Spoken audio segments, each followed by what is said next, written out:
One of the most common concerns from fitness trainers is that they feel like they do not know enough exercises to keep programs or sessions varied, whilst keeping it challenging for the client at the same time. This is where exercise progressions come in.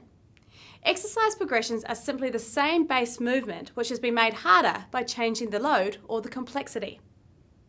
By knowing how to tweak the load or change the complexity of the movement, and by using smart program design, you will have enough variations to last you months and months.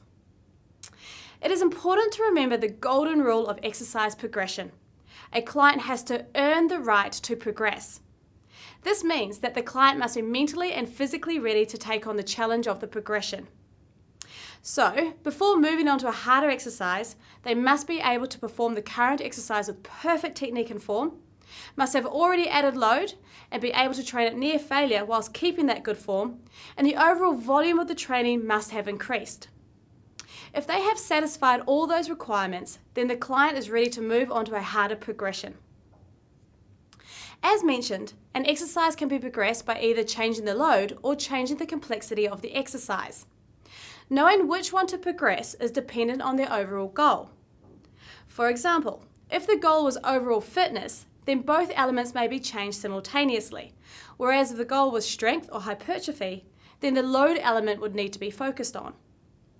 If the goal was stability, then focusing on changing the complexity element would be better suited to that particular goal. However, in saying that, make sure that the load has been increased, as an increase in strength will help to adapt to the change in complexity. Let's look at how to progress the leg press as an example.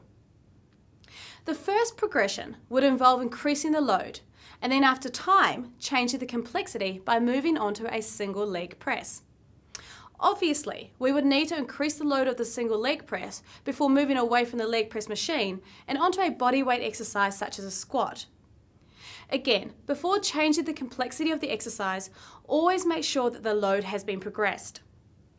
Now, assuming that the load is always added, let's look at how to progress the complexity from a bodyweight squat.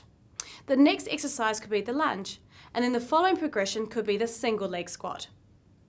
As you can see, each progression is logical, with each subsequent exercise building or layering on the foundations of the previous exercise.